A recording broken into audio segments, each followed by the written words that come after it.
Hey everyone, my name is Amit and you're watching Aptitude 360.online. This is video number 5 of time, speed and distance, and in this video we are going to be solving 5 problems from average speed concept. और अगर ये पांचों problem आपसे बन गए तो फिर तो आप एवरेज स्पीड कॉन्सेप्ट के मास्टर हैं। आप किसी भी एग्जामिनेशन में किसी भी डिफिकल्टी को हैंडल कर सकते हैं।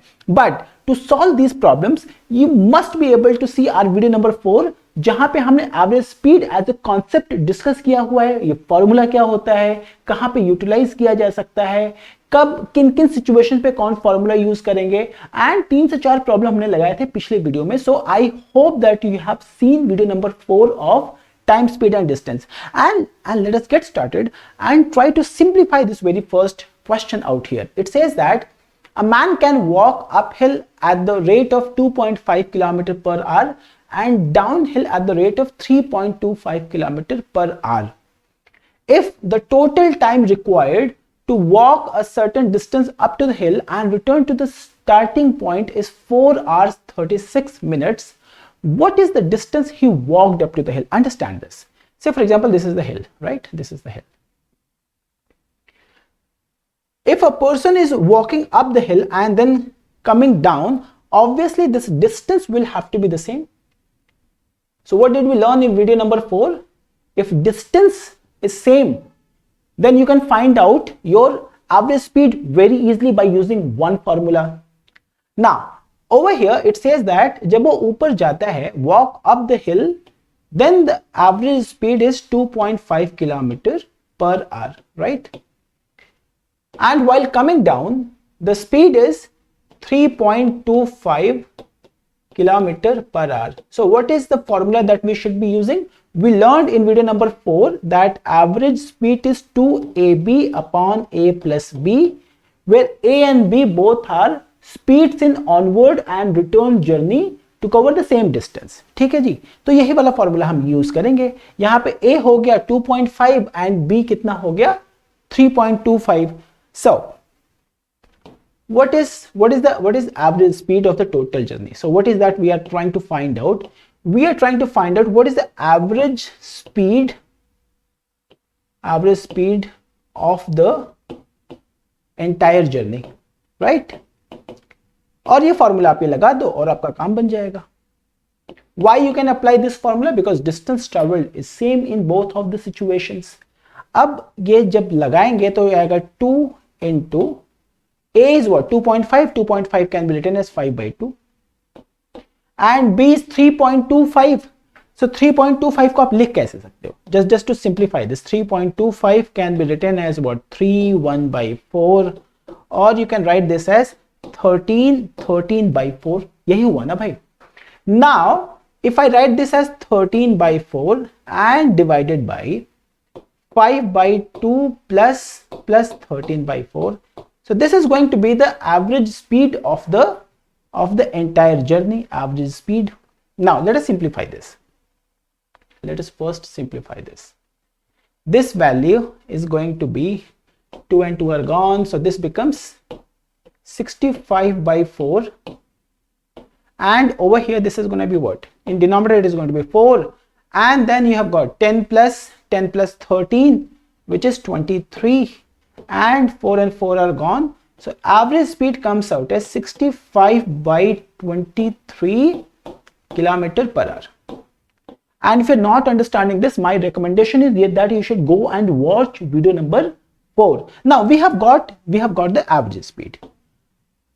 At the same time, I have also been given that the total travel time is 4 hours 36 minutes. वो हिल के ऊपर चढ़ के जाएगा और वापस आएगा। जो travel time है total, so time is given to you as 4 hours 36 minutes. And in video number 2 of time, speed and distance, we learned as to how to simplify this value.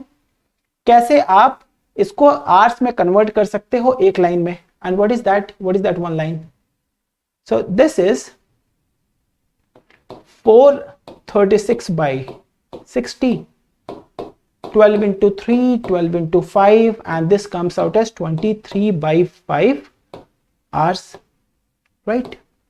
Now we know the average speed and we know the travel, we know the time. Now can we find out the distance? So distance is going to be what? Average speed into time. That is what did I say? There is only one formula in the entire time, speed and distance, which is distance is equal to speed into time. So average speed we have found out as 65 by 23, whereas the travel time we have found out as 23 by 5. So 23 and 23 gone. This is coming out as 13 kilometer. But will you write 13 kilometer as an answer? Now let us read the problem first. This problem says, this problem says that we will have to find out what is the distance he walked up the hill. So when you say D, the total distance is ये वाला distance और ये वाला distance, ये दोनों distance मिला के 13 kilometre आया है. You have got to be very mindful, because what is the average speed? Average speed तो इस पूरे एंटायर जर्नी का है ना, यहां से जाने का और यहां वापस आने का. एंड टोटल ट्रैवल टाइम कौन सा था? 4 आवर 36 मिनट, यहां जाना और यहां वापस आना. So the distance that you will find out is going to be the total distance, ऊपर जाना हिल पे और वापस आना. एंड क्योंकि वो जाना और आना डिस्टेंस सेम है, तो आपको निकालना है what is the distance. It is going to be 13 by 2. The answer comes out as 6.5. अगर किसी ऑप्शन में 13 हो तो कुछ लोग उसको 13 भी लगा के आ जाएंगे. So you have got to be very mindful of this. Now let us read this problem. This one is really very good. The average speed of a train in the onward journey is 25% more than that of the return journey. So ऐसे लेते हैं ना, ऐसा ये है, जब यहां से यहां गया तो दिस इज ऑनवर्ड जर्नी, और जब ये वापस आया तो ये कितना हो गया? This is return journey. And problem tells you that the speed of train in onward journey is 25% more than the return speed of the return journey. So if I take speed of the return journey as x kilometer per hour, this one is going to be x plus 25% of x. So this one is going to be what? X plus 25% of x. And since you have learned in percentage as to how we should be writing this, I can write this as 5 by 4x, or I could have written as 1.25x. 1.25x is 125 by 100. So आप percentage की जो 10 video मैंने बनाई है आपके लिए, पहले आप उनको भी एक बार देख लो, वो भी बड़ी इंपॉर्टेंट है आपके लिए. So this one comes out as 5 by 4x kilometer per hour. Does this make sense to you? Now let us read the problem further. The train halts for 1 hour. On reaching the destination, the total time taken to complete to and fro journey is 17 hours, covering a distance of 800 kilometers. So this distance is already given to you. What is the distance? This distance is 400 kilometers. तभी तो होगा ना total 800 kilometre. Do you understand this? 400 जाएगा और 400 वापस आएगा. And what is the total travel time? 17 hours. अब problem ये भी बोलता है कि वो डेस्टिनेशन पे जाके 1 घंटे रुकता है. So can I say that time is what? Time is 16 hours. भाई ट्रैवल टाइम तो 16 आवर्स ही हुआ ना, 1 घंटा जो रुका उसको हम क्यों कंसीडर करेंगे? And can we find out what is the average speed here? So what is going to be the average speed? Average speed comes out as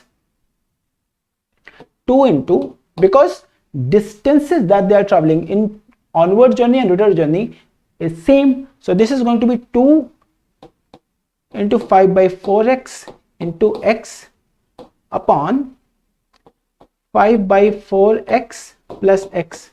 And if we simplify this thing, it is going to be 5 by 2x square upon 9 by 4x, and hence 1x is gone from here. This is what? 5 by 2 into 4 by 9x. So this is 2. This is 10 by 9x. So the average speed is coming out as 10 by 9x kilometer per hour. So we know what is the total travel time. We know what is the average speed. Can we? And the distance has already been given to you. So you can very easily find out the value of x. Now, what is, can I say, distance is equal to average speed in this case, average speed into time. The total distance that is being traveled by this item is 800 kilometers in to and fro, and the average speed is 10 by 9x. And what is the total travel time? It is 16. Can you find out the value of x? It's pretty easy for you to find it out. 16 into this is 50. This is 0 is gone. The value of x is 45 kilometers per hour. But then problem is not asking you to find out what is x. Rather, the problem is asking you the speed of the train in the onward journey. And in the onward journey, the speed was 5 by 4x. Is it not? So what is going to be the value of 5 by 4x? 5 by 4 into this is going to be 45. If you simplify this, it is going to be 56.25 kilometers. Is the total total kilometer per hour. The speed is not in kilometer per hour. So option number is D. आपको ये तो समझ में आया होगा कि मैंने किया क्या. एक तो बड़ा ट्रेडिशनल सा तरीका है प्रॉब्लम को लगाने का. वो ट्रेडिशनल तरीका यही है ना कि हमारे को ये पता चल जाए कि यहाँ पे हो क्या रहा है. कहाँ से शुरू किया हमने? यहाँ पे हमने शुरू किया कि हमारा एवरेज स्पीड बनेगा क्या. एवरेज स्पीड के फॉर्मूले के हिसाब से it is coming out as 10 by 9x. Now once it is done, we know the total distance, we know the total travel time, we will find out the value of x और वहां से हमारा काम बन जाएगा. But there is a better method. So let us see what is the better method. आपको ये सब करने की जरूरत नहीं है. एक तो बड़ी ये करने की जरूरत है क्योंकि जब तक आप 5-7 ऐसे प्रॉब्लम लगाएंगे नहीं तब तक वो शॉर्टकट पे आपका दिमाग जाएगा नहीं. Now understand this thing. If 50 is average of two values, problem tells you how do I find out 50? 800 kilometers is the total distance. The object in the of the train, not the object, is in the onward journey and in the return journey. The collective distance that it is going to be traveling is 800 kilometers. And speed हमें पता नहीं, but travel time पता है, which is 16 hours. Problem बोलता है कि 17 में से 1 घंटे वहां रुक गया तो 16 आवर्स हो गया ट्रैवल टाइम. सो 16 आवर्स ये हो गया. So total speed is going to be this value which is coming out as 50 km per hour. And what is this 50 km per hour by the way? ये जो वहां पे कहानी करके हमने निकाली थी ना, ये वो वैल्यू रही. अब इसका ये मतलब है कि 50 km per hour is the average speed of onward and return journey. अब अगर 50 दो वैल्यूज का एवरेज है, say value 1 and value 2, and it's pretty simple to understand that if 50 is the average of one value, obviously एक जो value होगी वो 50 से बड़ी होगी और जो दूसरी वैल्यू होगी वो 50 से छोटी होगी, तभी तो भाई 50 एवरेज होगा. अगर दोनों वैल्यूज ही 50 से बड़ी हो जाएंगी तो एवरेज कैसे बनेगा 50? So one will have to be more than 50 and the other will have to be less than 50. Now problem tells you that जो onward वाला speed है वो return वाले speed से 25% ज्यादा है. So this one will be speed in the onward journey and this one will be speed in the return journey. और आपसे पूछा क्या जा रहा है? आपसे onward journey का speed पूछा जा रहा है. So option number A and option number C, they cannot be the answer. Do you understand this? Do you understand this? Since it has to be more than 50, तो option A और सी तो चले गए. और अगर ऐसे ही कुछ होता है कि तीन के तीनों ऑप्शन 50 से छोटे होते हैं और एक ही ऑप्शन होता है 50 से बड़ा, तो फिर यहां पे काम बन जाता. बट यहां पे एक ऑप्शन है 52 और दूसरा ऑप्शन है क्या 56.25. Now understand this. नाउ जो रिटर्न जर्नी होगी उसका 25% ज्यादा होगा ऑनवर्ड वाला. अब ये 25% ज्यादा लगाएंगे ना तो मेरे को लग नहीं रहा कि कुछ आंसर बनेगा. मेरे हिसाब से जब मैं इन दोनों ऑप्शंस को देखूंगा तो मैं ये वाला ऑप्शन लगा के चलाऊंगा. बट ये ऑप्शन एलिमिनेशन काम कब आता? बड़े अच्छे से जब तीन की तीनों जो वैल्यूज होती है वो 50 से कम होती. Do you understand what I am trying to say? Now since you're understanding as to how we are approaching the problem, what did I say in my introduction? हम प्रॉब्लम्स को उन तरीकों से भी देखेंगे जहां पे हमारे को पेन उठाने की जरूरत ना पड़ी है, ऑप्शन से ही हमारा काम चल जाए. Right? So pause the video, try to solve this question on your own. You can solve this question without picking up your pen. That's my guarantee.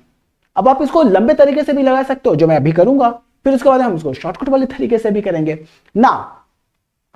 I started on my bicycle at 7 AM to reach a certain place. निकल गया सुबह सुबह बेचारा, कोई काम धाम नहीं था, bicycle पे बैठा और निकल गया। After going a certain distance my bicycle went out of the order. Went out the order का मतलब क्या होगा? पंचर हो गया, और क्या हो गया? Consequently, I rested for 35 minutes.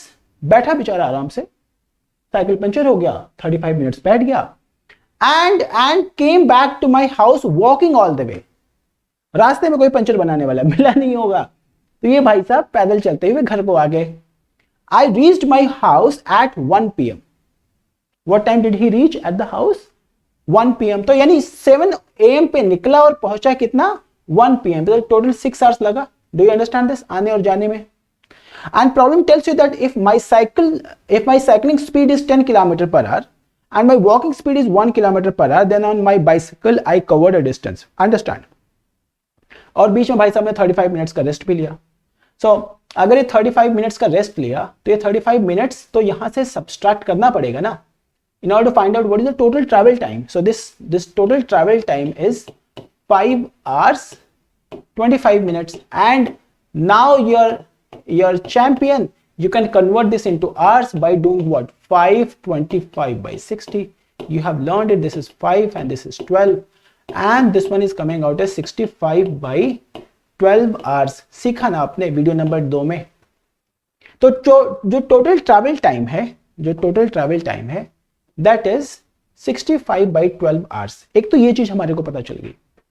दूसरा प्रॉब्लम पे हमारे को अगर डिस्टेंस निकालना है तो what is that we should be knowing speed and travel time. Travel time we have found out, what is going to be the average speed. Now understand this, वो बेचारा यहां से चला होगा और यहां गया होगा, तो ये जो डिस्टेंस है ये दोनों डिस्टेंस तो सेम है। यहां से बिल्कुल ऐसे घूमते घूमते बाइसिकल पे मजे लेते हुए भाई साहब यहां तक आ गए और फिर अपने आप को घसीटते हुए यहां पे पैदल यहां पे पहुंच गए। तो distance must have been the same, right. And problem also tells you that bicycle की जो स्पीड है that is 10 kilometre per hour. तो यहां से जब ये गए यहां पे तो ये स्पीड कितनी थी? 10 किलोमीटर पर आवर। और जब ये वापस आए पैदल अपने आप को घसीटते हुए तो जो इनकी स्पीड बनी वो बनी 1 kilometre per our. So can you find out what is the relative speed? Because distances जो ट्रेवल किए गए हैं वो सेम है, सो कौन सा फॉर्मूला हम लगा देंगे? 2ab upon a plus b in order to find out what is the relative speed. चलिए ये भी कर लेते हैं यहां पे। ये हो क्या रहा है भाई आज? So if you find it out,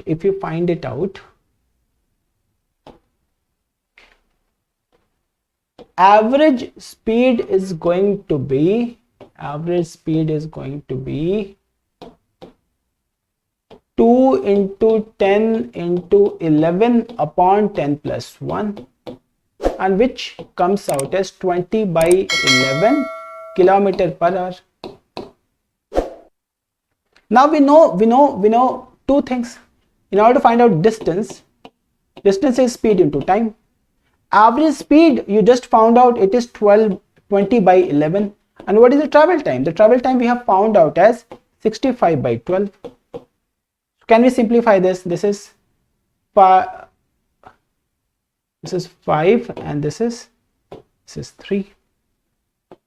So this is 325 upon 33 kilometers. But what did I say? This is the total distance. आने का और जाने का दोनों, ये वाला और ये वाला, ये दो का दोनों डिस्टेंस है। आपको निकालना क्या है कि उस जो जहां से जहां तक गया वो बाइसिकल चला के वो डिस्टेंस आप निकाल दो। So certainly it is going to be half of this value, and if it is going to be half of this value the answer is 325 upon 66 kilometre. 325 by 66. Which option is 325 by 66? Let us find it out. देखो आप कौन सा option दिख रहा है आपको? 66 in denominator is this. This is the answer. 365 upon 66. एक तो ये हो गया बड़ा तरीका प्रॉब्लम को लगाने का। अब एक छोटा तरीका क्या होगा? मैंने आपको बोला कि आपको पेन उठाने की भी जरूरत नहीं है इस प्रॉब्लम को सिंप्लीफाई करने के लिए। What is that method जहां पे आपको पेन भी ना उठाना पड़े? Understand this. वापस कहानी पे चलते हैं। ये भाई साहब घर से निकले और ये पहुंचे यहाँ पे, और ये जो स्पीड दे के रखा है, ये दे के रखा है 10 kilometre per our. Do you understand? और ये जो रिटर्न में जो पैदल चलते हुए आए, that speed is given to you as 1 kilometre per hour, and the total travel time is 5 hours 25 minutes। यही हुआ ना, 7 बजे सुबह निकल के दोपहर में 1 बजे वापस आ गया, 35 मिनट बीच में रुका भी, तो total travel time is 5 hours 25 minutes। अब अगर मेरे को ऑप्शन एलिमिनेट करना हो तो what is that I am gonna do. अब आप ये मान के चलो कि ये जो भाई पैदल चलते हुए आएगा ना, तो उसकी स्पीड कितनी, 1 किलोमीटर पर आवर। और अगर ये सारा का सारा टाइम, मान लो कि रिटर्न हो चलाया, अगर रिटर्न पूरा का पूरा डिस्टेंस करा दो ना मैं इस टाइम पे वापस जाते हुए, which is going to be 5 hours 25 minutes into 1, तो ये जो किलोमीटर बनेगा वो 5 hours से थोड़ा सा ज्यादा बनेगा। आई hope you understanding this. But look at your options. Your first option out here is 4, which is okay. Option number C, if the distance is 13 kilometer, इन दोनों यहां पे अगर ये डिस्टेंस है 13 किलोमीटर से थोड़ा सा ज्यादा, तो जब ये भाई साहब वापस पैदल चलते हुए आएंगे तो इनको 13 आवर्स भी तो लगेगा ना भाई, और 13 आवर्स आपके पास में है ही नहीं है। आपके पास में टोटल ट्रैवल टाइम कितना है, 5 hours 25 minutes। So that's practically not possible. And if option number C is not possible, option number B and option number D are also not possible. So what is the option that you're left with? You're left with the option number A, and answer is there. So आप बड़े वाले तरीके से लगाओ, जो मैं कह रहा हूं आपको सीखने की बड़ी जरूरत है। अगर आपको कॉन्सेप्चुअल क्लैरिटी नहीं होगी तो आप शॉर्टकट के बारे में तो सोच ही नहीं सकते, यही है ना। तो once you solve the problem in a longer approach, और उसके बाद में मैंने शॉर्टकट आपको पकड़ा दिया, आपको पेन उठाने की जरूरत नहीं है और आपका प्रॉब्लम सिंप्लीफाइड हो गया, right. Let us move ahead and try to solve this problem, and this one is really very simple. The problem tells you, and I hope that आप वीडियो पॉज करके देखना, आपसे ये आंसर आ ही जाना चाहिए। This one says that A, B and C are on a trip by a car.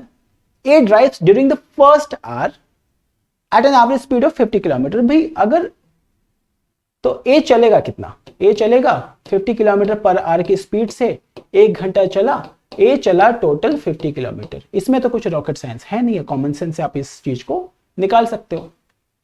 And then it says that B drives during the next 2 hours at an average speed of 48 kilometer per hour. So speed into time, what is the distance that B is going to be driving? It is going to be 96 kilometer. How about C? And problem says that C drives for the next 3 hours at an average speed of 52 kilometer per hour. So speed into time, that comes out as 156. So what is the total distance? ये आप निकाल सकते हो। Problem पूछ रहा है they reach their destination after exactly 6 hours। 1 घंटे A ने चलाया, 2 घंटे B ने चलाया, C ने चलाया 3 घंटे, और वो आपसे पूछ रहा है what is the mean speed, what is the average speed. Average speed का फॉर्मूला क्या आपने सीखा है, average speed is total distance upon total time.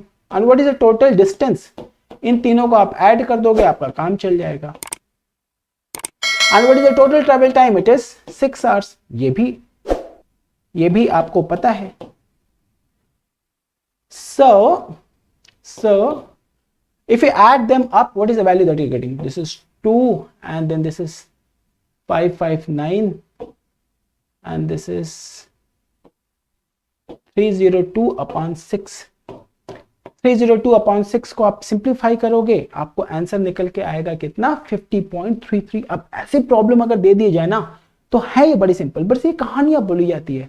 अगर आप कहानी समझ जाओ प्रॉब्लम की, तो फिर आपको प्रॉब्लम को लगाने में कुछ भी मेहनत नहीं होगा। Now, let us solve this one. This one is really very good. This one says that a family planning a weekend trip decides to spend no more than 8 hours driving. मतलब 8 घंटे की ड्राइविंग होगी total, यही कह रहा है ना वो। By leaving early in the morning, they can average 40 miles per hour on the way to their destination. सुबह सुबह निकले घर से, ट्रैफिक बिल्कुल नहीं मिला, भगा दी गाड़ी और ये पहुंच गए, और उस समय उनकी एवरेज कितनी रही होगी in the onward journey, destination तक पहुंचने में, it is 40 miles per hour. Due to the heavy Sunday traffic, they average only 30 miles per hour on the return trip. जो वापस आते हुए जो स्पीड है, एवरेज स्पीड है, that is 30 miles per hour. What is the farthest distance from home they can plan to go? यानी वो ये पूछ रहा है आपसे, this is the home. Let us assume that this is the home, right? Home to say destination, and they're asking you to find out what is the farthest destination that they can go.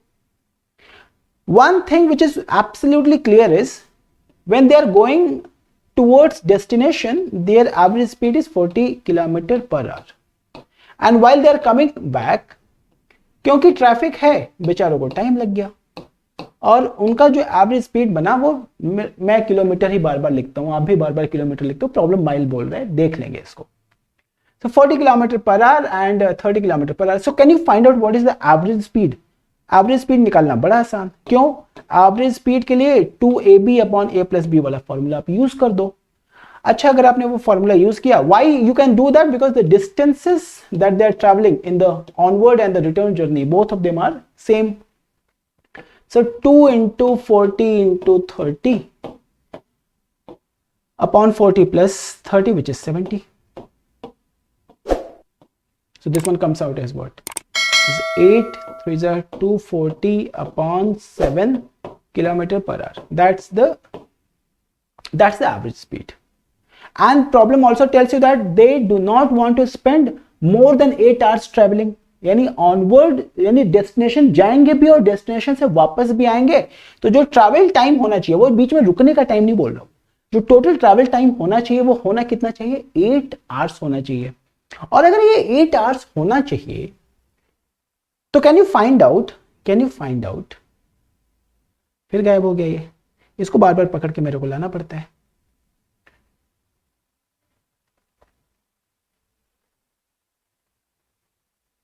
So what is that I'm trying to say here? मान लेते हैं कि वो पूरे 8 घंटे चले गए, हमारे को तो मैक्सिमम डिस्टेंस निकालना है ना. मैक्सिमम डिस्टेंस निकालने के लिए हमें क्या करना चाहिए? हमें उनको जितना समय हम चला सकते हैं उतना समय चलाने दो उनको. So distance is going to be what? Average speed into time, and average speed we have found out as 240 upon 7 km per hour. And what is the total travel time?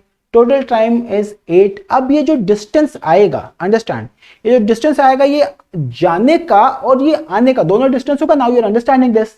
और अगर आपको वन वे डिस्टेंस निकालना है तो you have to divide it by half. So this is 4 and the value comes out as 960 upon 7. 960 upon 7 value होगा कितना?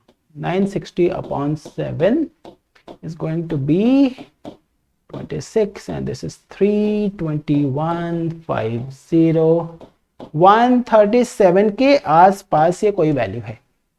कौन सा ऑप्शन आपके हिसाब से बनना चाहिए? अगर ये है तो 137 कहां बनेगा? Option number C, between 120 and 140 miles. ये मैंने डिवाइड क्यों किया था हाफ से? I hope you are understanding this thing. So this is very simple. What did I say? 2ab upon a plus b. That's the only formula that we are using. But वो कहां पे use करेंगे, ये अगर आपको समझ में आ जाए तो आपके प्रॉब्लम्स बड़ी सिंपल हो जाएंगे. Now in the next video, which is video number 6 में, I'm going to be simplifying those problems जहां पे ना डिस्टेंस हमेशा कांस्टेंट हो जाए. और ये आपने अपने 10th स्टैंडर्ड में पढ़ा होगा कि जब डिस्टेंस कांस्टेंट हो जाए, so d is equal to s into t, कुछ ऐसा ही होता है, d is equal to s into t. अगर डिस्टेंस कांस्टेंट हो गया तो speed and time they are inversely proportional of each other. तो डिस्टेंस कहां पे कांस्टेंट होगा? जब आदमी कहीं एक पॉइंट से निकल के दूसरे जगह जाएगा, घर से निकल के ऑफिस जाएगा, घर से निकल के मंदिर जाएगा, घर से निकल के ट्यूशन जाएगा, घर से निकल के गर्लफ्रेंड बॉयफ्रेंड से मिलने जाएगा, कुछ भी हो जाएगा. तो डिस्टेंस अगर कांस्टेंट हो गया तो हम उन प्रॉब्लम्स को कैसे टैकल करेंगे? और ये प्रॉब्लम आते बहुत ज्यादा है और लोग कंफ्यूज्ड होते हैं. 2 लाइन का प्रॉब्लम होता है, ये आपने सीख लिया तो भी आपका प्रॉब्लम सिंप्लीफाइड हो जाएगा. So I'm gonna see you in video number 6 of time, speed and distance, and thank you very much for watching this one, people. Bye bye and take care.